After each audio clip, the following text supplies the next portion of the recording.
اصل بات یہ آتی ہے اس دور میں قربانی اللہ کے لیے ہونا چاہیے، قربانی بلکہ قربانی ہی نہیں، ہر کام اللہ کے لیے ہونا چاہیے۔ لیکن کل تک شادیوں میں دکھاوا تھا، کل تک ظاہری اعمال میں دکھاوا تھا، اور اب لوگوں کے یہاں عبادت میں بھی دکھاوا پیدا ہو، اور خاص طور پر قربانی کے موقع پر یہ چیزیں زیادہ دیکھنے میں آتی ہے کہ لوگ دکھاوا زیادہ کرتے اور لوگ اس پر گفتگو کرتے ہیں کہ اس کا جانور اتنے میں آیا اور اس کا جانور اتنے میں آیا۔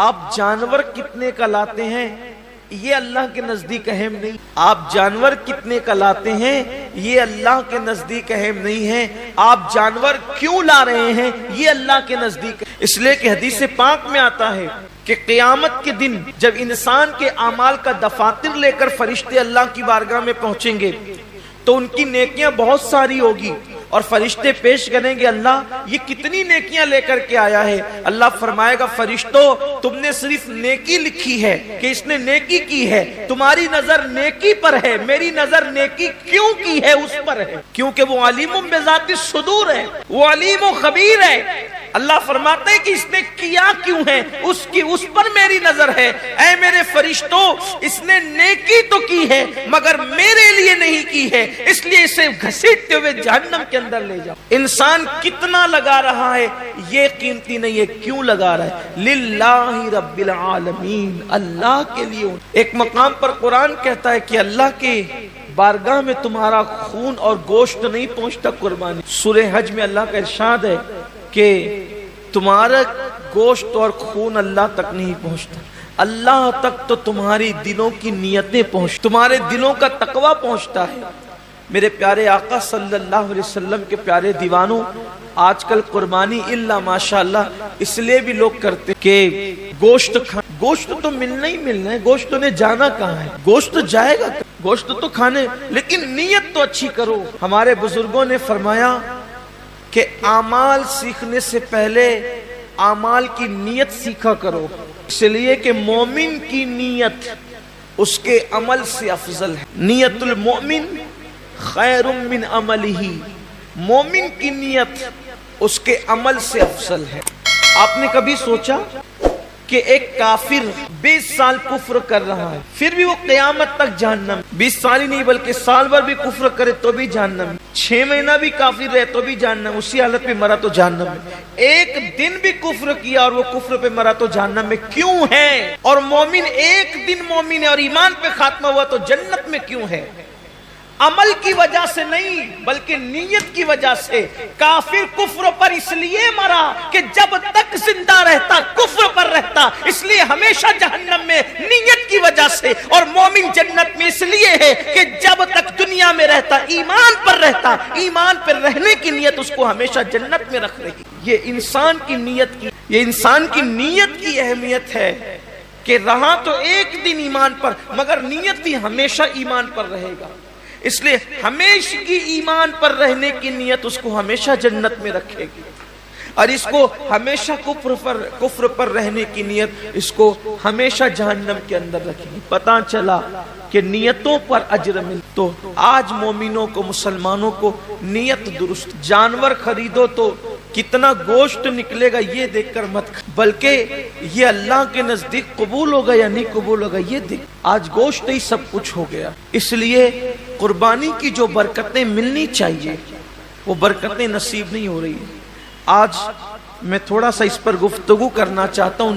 نیت کا بڑا عمل جیسی نیت ہوگی، آپ نے سنا ہوگا جیسی نیت ہوگی ویسی برکت، اور صرف قربانی ہی نہیں بلکہ سیکھ لیجئے کہ جو بھی عمل کرو اس میں نیت اچھی رہے، اللہ کے لیے کرو، اللہ کو راضی کر، کوئی اور نیت نہ ہو، خدا کی رضا ہو، رضا الہی کے لیے۔ حدیث پاک میں آتا ہے کہ بنی اسرائیل میں ایک شخص تھا، وہ راستے سے جا رہا تھا، اس نے راستے سے جاتے ہوئے ایک ٹیلا دیکھا، تو لوگ شاید محتاج تھے اس دور کے یا اس علاقے کے، اس نے سوچا کہ کاش اگر میرے پاس ٹیلے جتنا سونا ہوتا تو میں محتاجوں میں تقسیم کر دیتا، یعنی اس نے دل میں نیت کی، بس اللہ نے اس دور کے نبی پہ وحی فرمائی، اس سے کہہ دو کہ یہ ٹیلا سونا خیرات کرنے کا ثواب پا چکا، یہ ٹیلا سونا خیرات کرنے کا ثواب پا چکا۔ کیوں؟ اس نے نیت کی ہے۔ اور اگر بندہ سوچے کہ اگر میرے جیب میں پیسے ہوتے تو میں شراب پیتا، اور واقعی اگر ہوتے تو وہ پی لیتا، نیت کی اس نے، تو شراب پیے بغیر اب اس کو شراب پینے کا گناہ لکھ دیا جائے، اس لیے کہ وہ تو ہے ہی اس عمل کے کرنے کا مکمل طور پر اس نے عازم ہے، وہ اس نے عزم کیا ہے، لیکن چونکہ اس کی مجبوری ہے کہ اس کے پاس پیسے نہیں ہیں، اس کے پاس اسباب نہیں ہیں، یعنی کسی عورت کو دیکھے اور چند لوگ وہاں پر موجود اور انسان دل میں سوچے کہ اگر یہ مجمع نہ ہوتا، یہ بھیڑ نہیں ہوتی، یہ رکاوٹ نہیں ہوتی تو میں اس کے ساتھ بدکاری کرتا، فرمایا گیا اس کا شمار زانیوں میں ہوگا، اس لیے کہ اس نے مکمل عزم کیا ہے، اگر وہ رکاوٹ نہ ہو تو وہ کر گزرتا۔ تو وہاں نیت پر نیکی بھی مل رہی ہے اور نیت پر گناہ بھی مل رہا ہے، یعنی نیت سے مراد عزم گناہ پر گناہ بھی مل رہا ہے۔ میرے آقا صلی اللہ علیہ وسلم کے دیوانوں، تو اللہ کے لیے بہت ساری عبادتیں انسان اللہ کے لیے نہیں کرتا، دکھاوے کے لیے کرتا ہے یا کسی اور نیت سے کرتا ہے، تو نیکی کر کے بھی وہ نیک نہیں ہوتا، بلکہ وہ اپنے ذوم میں اپنی فکر میں نیکی کر رہا ہوتا ہے، لیکن اس کا شمار گناہ کرنے والوں میں ہوتا ہے۔ جیسا کہ ایک حدیث پاک ہے، اس کے راوی حضرت سیدنا ابو ہریرہ رضی اللہ تعالیٰ عنہ ہیں۔ جب حضرت ابو ہریرہ رضی اللہ تعالیٰ عنہ تشریف لے گئے ملک شام، تو ملک شام پہنچنے پر لوگوں نے آپ سے عرض کی کہ اے صحابی رسول، اے اللہ کے رسول صلی اللہ علیہ وآلہ وسلم کے صحابی، آپ نے آقا کریم صلی اللہ علیہ وآلہ وسلم کی زیارت کی ہے، آپ ایک کام کریں کہ آپ ہمیں اللہ کے رسول علیہ السلام کی کوئی ایسی حدیث سنائیں جس پر ہم عمل کر کے نجات پائیں۔ اب بہت دھیان سے سننا آپ لوگ بھی، کہ سننے والے بہت طویل بات نہیں سن رہے تھے، بلکہ کوئی مختصر اور بہت جامع انہیں کوئی مضمون چاہیے تھا۔ یوں تو میرے آقا علیہ السلام کی ہر بات ہی جامع ہے، حضور نے جہاں جو بات کہی ہے اس بات کا کوئی جواب ہی نہیں ہے۔ میرے امام فرماتے ہیں، فصحا عرب کے بڑے بڑے تیرے آگے یوں ہے دبے لچے، کوئی جانے منہ میں زبان نہیں بلکہ جسم میں جان نہیں۔ حضور نے جب باتیں کہی ہے تو ان کی باتوں کا کیا کہنا۔ آج بھی آقا علیہ السلام کی حدیث پڑھی جاتی ہے تو انسان پر ایک عجیب سا کیف چھا جاتا ہے۔ جب دوسروں کی زبان سے گفتگو مصطفیٰ سنی جاتی ہے تو ایسا کیف آتا ہے، جب وہ اپنی زبان سے خود اپنی بات کرتے ہوں گے تو اس وقت کیف و سرور کا عالم کیا ہوتا ہوگا۔ تو آقا کریم صلی اللہ علیہ وآلہ وسلم کے صحابی حضرت ابو ہریرہ رضی اللہ تعالیٰ عنہ سے اہل شام نے کہا، اے ابو ہریرہ، آپ آقا کریم صلی اللہ علیہ وآلہ وسلم کی کوئی ہمیں ایسی حدیث سنائیں کہ جس پہ عمل کر کے ہم نجات پائیں۔ اب یعنی کہ سنا تو بہت تھا حضرت ابو ہریرہ نے، لیکن اب کوئی ایسی روایت اس میں سے نکالنا ہے جو مختصر بھی ہو اور لوگوں کے لیے راہ نجات بھی ہو۔ اللہ اکبر۔ سیدنا ابو ہریرہ گویا کہ اپنے حافظے پر جو ہے وہ زور دینے لگے کہ میرے پاس جو ذخیرہ حدیث کا میرے حافظے کے اندر ہے ان میں سے کوئی ایک ان کو سنانا ہے۔ لیکن روایتوں میں آتا ہے، راوی بیان کرتے ہیں کہ جیسے ہی حضرت سیدنا ابو ہریرہ رضی اللہ تعالیٰ عنہ کو وہ حدیث یاد آئی، وہ جس کو بیان کرنا چاہتے تھے، حضرت ابو ہریرہ صرف حدیث کا مضمون یاد کر کے بے ہوش ہو کے زمین پہ گر جاتے ہیں۔ امام غزالی رحمت اللہ علیہ لکھتے ہیں کہ مضمون حدیث یاد کر کے حضرت ابو ہریرہ زمین پہ گر گئے. جب آپ کو ہوش آیا لوگوں نے پوچھا اے ابو ہریرہ کیا بات ہے؟ حضرت ابو ہریرہ فرماتے ہیں جس حدیث کو سننے کی تم بات کرتے ہو اس کا مضمون میرے ذہن میں آیا تو اسی لیے مجھ پر غشی طاری ہو گئی. اور پھر اب حضرت سیدنا ابو ہریرہ رضی اللہ تبارک و تعالی عنہ حدیث بیان کرتے ہیں. حضرت ابو ہریرہ رضی اللہ تعالی عنہ فرماتے ہیں اے اہل شام تم میرے نبی کا فرمان سننا چاہتے ہو تو سنو.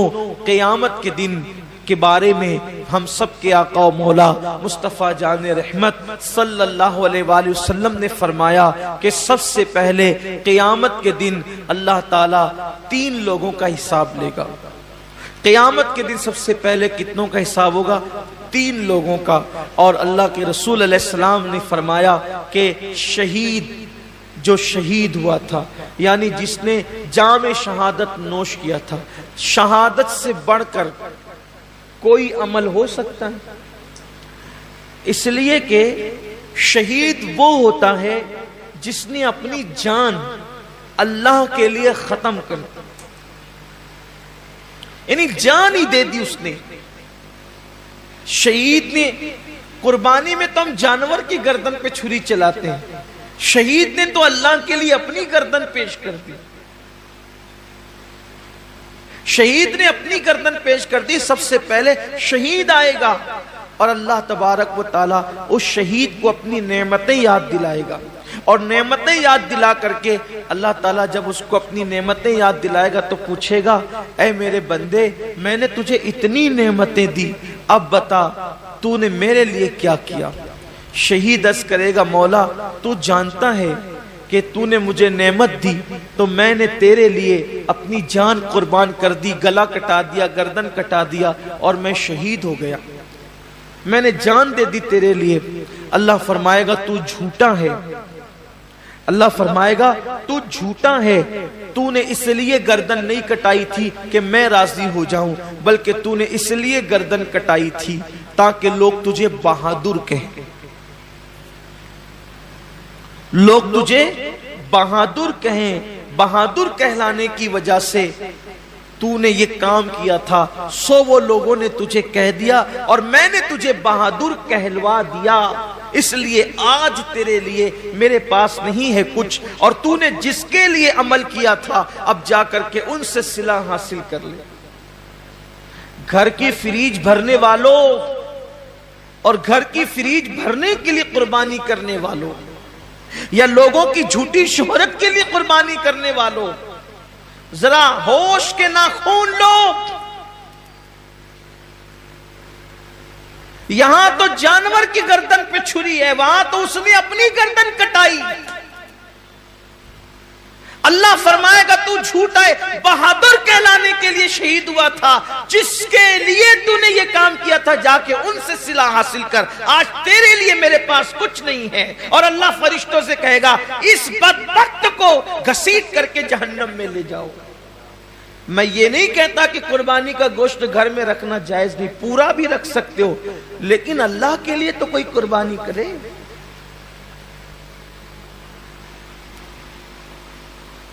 قربانی کا جانور آنے کے بعد خود ہی سے بتاتے پھرتے ہو کہ اتنے کا لائے اور اتنے کا لائے. پوچھا کس نے تھا اتنے کا لائے ہو اور کتنے کبھی لائے ہو؟ اس کو پسند آ جائے تو کامیاب ہے، ورنہ اور گوشت کی سوا کیا ہے.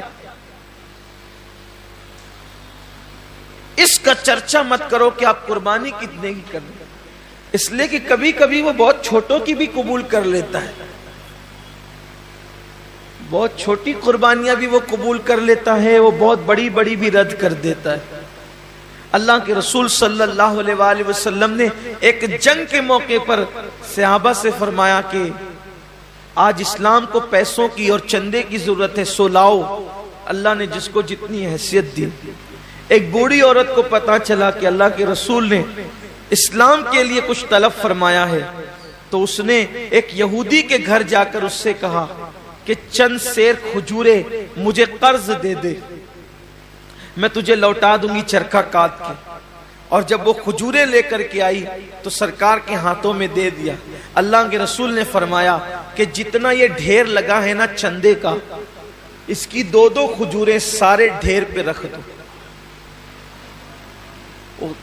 کمیت میں زیادہ نہیں تھی وہ، یعنی کوانٹیٹی میں زیادہ نہیں تھی، بہت مختصر سی کھجوریں تھی، لیکن سب کے صدقے پر، سب کے چندے پر اس کا چندہ ملا کر کے رکھا گیا.